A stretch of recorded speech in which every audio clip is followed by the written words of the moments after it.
চকচক ট্রেন চলেছে ট্রেনের গাড়িতে। আজ আমরা এসে উপস্থিত হয়েছি সেই ট্রেনের গাড়িতে, ফরিদপুর রেল স্টেশন।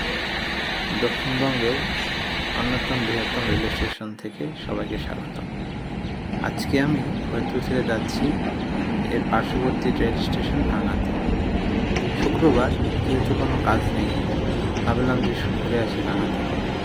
শুধুমাত্র ট্রেনে করে ভাঙা পর্যন্ত যাবো, আর ভাঙা থেকে ওই ট্রেনে ফিরে আসবো। ভাড়া মাত্র 15 টাকা। এই আমাদের মাঝে এখনই চলে আসলো আমাদের সেই ট্রেন, ফরিদপুর ভাঙ্গাগামী লোকাল ট্রেন।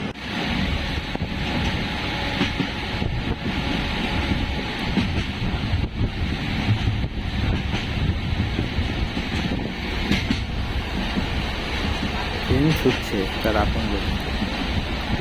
নদী, বন্দর, গ্রাম, একটির পর একটি গ্রাম। আজকে ট্রেনটা সম্পূর্ণই ফাঁকা, শুক্রবার। তারপরে ট্রেনের সময় পরিবর্তন হয়, ট্রেনে একজনই লোক বসে বসে অনেকটা 3-4টা সিট নিয়ে এরপরে আমরা একটা স্টেশন থেকে আরেক স্টেশনে পাঠাচ্ছি। পাশেই দেখা যাচ্ছে অনেক সুন্দর সুন্দর গ্রাম। গ্রামের ভিতর দিয়ে মিঠো পথ, পাট ক্ষেত, নদী, নালা, খাল, যেটা আমাদের গ্রাম্য। খুব সুন্দর লাগছে এই সবুজটা চারদিকের পরিবেশ।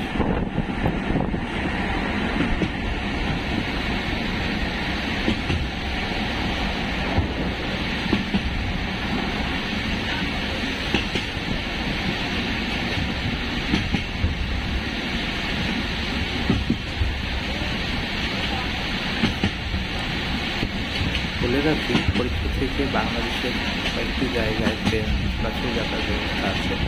ফরিদপুর থেকে ঢাকা এবং ফরিদপুর থেকে রাজশাহী, খুলনা, যশোর এবং ফরিদপুর থেকে হাটিয়াপাড়া এবং ছাড়া ভাঙা লোকাল ট্রেন।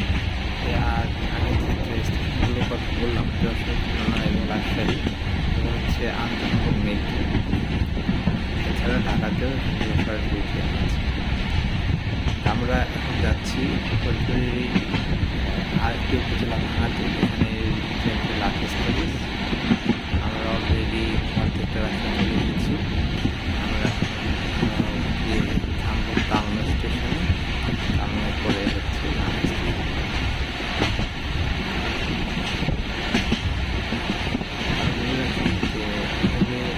ভিডিও করাটা যদিও ঝুঁকিপূর্ণ, অনেকেই ছিনতাইকারী আছে যারা দেখতে থাকে মোবাইল বা ক্যামেরা হাতিয়ে আনছে। তাই ভিডিও করার আগে অবশ্যই সাবধানের সাথে ভিডিও করবেন।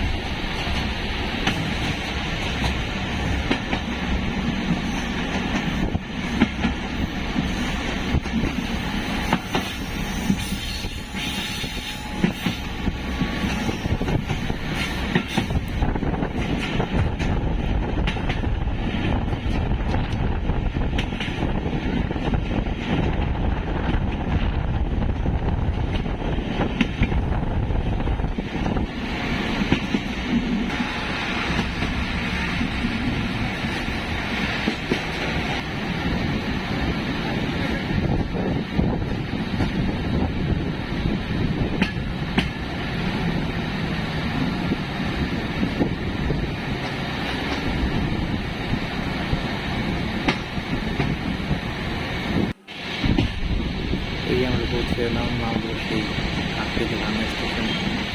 স্টেশনটা খুবই সুন্দর। এই যে সাইনবোর্ডটা দেখা যাচ্ছে, পিছনে হচ্ছে সেই রেলওয়ে ইয়ার্ড। এখানে রেলের বিভিন্ন ধরনের যাত্রী, যে যাত্রীগুলো আছে পরবর্তীতে আবার এই ট্রেনে ঘুরে এই ট্রেনেই আবার ফিরে আসবো। আমি স্টেশনে নামলাম। স্টেশনটা এখানে একটু পরেই এক্সপ্রেস স্টেশনে ট্রেনটি চলে যাওয়ার পর পরই স্টেশনে ট্রেনটি ছিল।